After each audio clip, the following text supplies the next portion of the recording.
There's something wealthy people rarely say out loud because it sounds like a betrayal of everything we're taught about success. The harder you want money, the further away it gets. Not because you're not trying hard enough, because desire, pushed past a certain point, starts behaving like a wall, not a metaphorical wall, an almost physical one. The man who mapped this out wasn't a monk or a motivational speaker. He never even revealed his real face to the public. He writes under the name Vadim Zeland, and by his own account, before any of this, he spent years working in the hard sciences. So he doesn't explain it like a mystic. He explains it like an engineer taking apart a machine. And it spread to millions of readers for exactly that reason, not because it sounds beautiful, but because it works in the one place almost nothing else does. Money.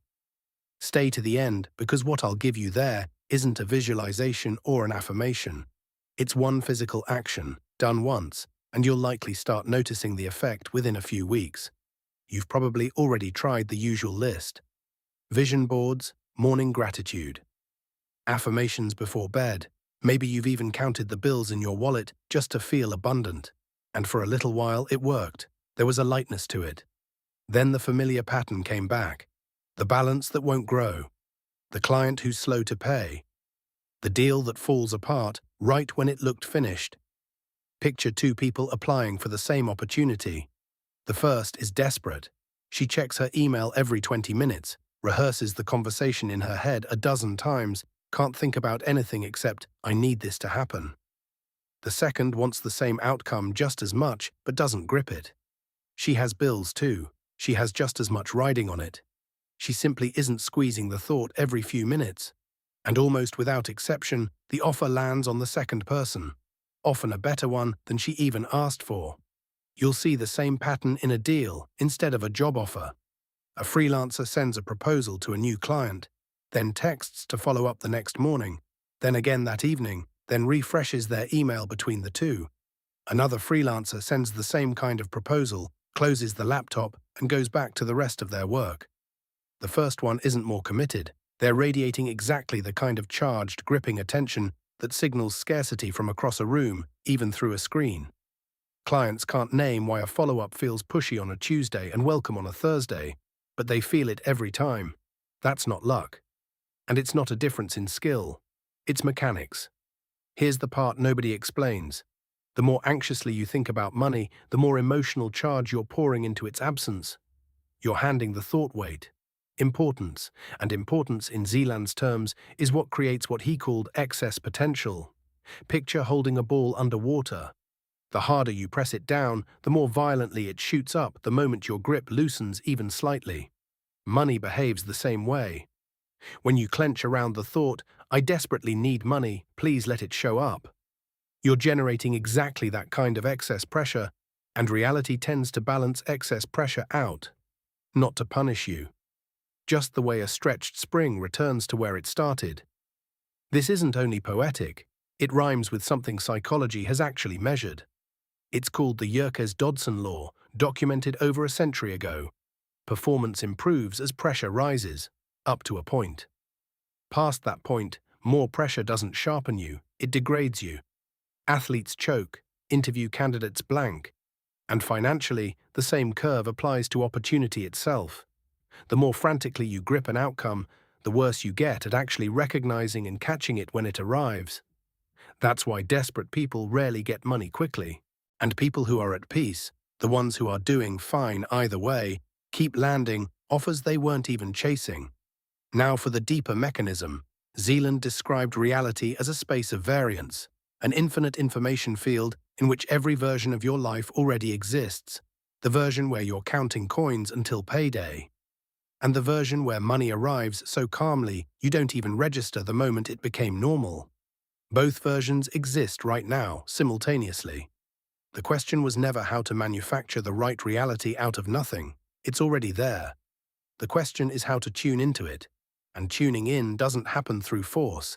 It happens through what Zeland called outer intention, as opposed to inner intention. Inner intention is trying to force a result through sheer effort. Clenched jaw, pushing, controlling every detail, checking your phone every 10 minutes to see if the transfer came through. It's exhausting, and it's exactly the excess pressure we just talked about. Outer intention is acting as though the outcome is already settled. Not self-deception, the calm of someone who genuinely knows the right thing is already in motion, and the only job left is to take simple, practical steps without the inner clenching. In practice, it looks almost boring. Someone who needs new clients shows up, does good work, sends the invoice, and goes back to their day, instead of refreshing their inbox every few minutes, wondering if today is the day it finally turns around. From the outside, the two people can be doing the exact same actions. Same emails, same effort, same hours worked. The entire difference is invisible to anyone watching, and it's also the entire difference in outcome. Here's where this gets misread easily, so let's be precise. Lowering importance is not the same as not caring. Zeland drew a sharp line here. You don't stop wanting the outcome, you stop feeding the wanting with panic. This isn't give up and hope for a miracle. It's keep moving, minus the cramp in every single step. There's one more piece this mechanism doesn't fully make sense without: pendulums. That's Zeland's term for the energy information structures that form when large numbers of people pour the same strong emotion into the same idea. And one of the most powerful pendulums running right now is the scarcity pendulum. Money anxiety, the fear of not enough, the constant comparison fed by social media. All of it feeds a structure that doesn't exist to help you. It exists to feed on your attention. The more anxiety you pour in, the harder it swings your own life in the direction of that anxiety. Stepping out from under a pendulum doesn't mean stopping caring about money. It means stopping handing it the exact emotion it runs on: fear and urgency. You can feel this pendulum directly the next time you scroll past someone else's "I just hit 6 figures" post and notice a small jolt of dread in your chest. That jolt isn't information about your own finances, it's the pendulum drawing energy through you, using a stranger's good news as the trigger. The post didn't change your bank account. The jolt did the only real damage, and it did it to you, not to your balance. Put both pieces together, lowering importance and outer intention, and you stop pushing against reality and start moving with it instead. Not passively, you keep acting. But the acting happens without the white-knuckle grip, without checking your phone every 10 minutes, without the constant background hum of, "What if this doesn't work?"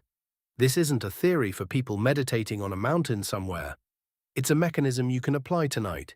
Here's the exact technique. Done once, then you simply watch.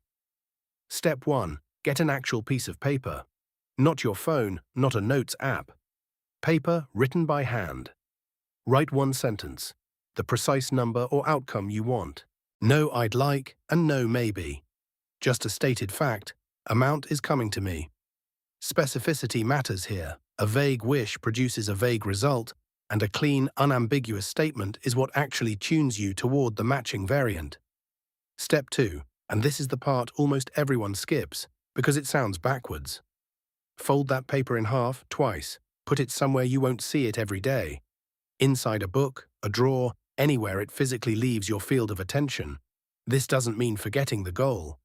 It means performing the act of lowering importance with your body, not just your thoughts. You're not removing the desire, you're removing the cramp wrapped around it. Most people do the exact opposite. They pin the goal somewhere visible and stare at it daily, manufacturing more of the exact pressure we've been talking about. Zeland's method runs the other direction. State it with total clarity, then physically let it go. Step 3. For the next 21 days, don't open that paper and don't check whether it's working. Instead, take one small practical action toward the goal each day. 1, not 10. Send one message you've been putting off. Close one task you've been avoiding.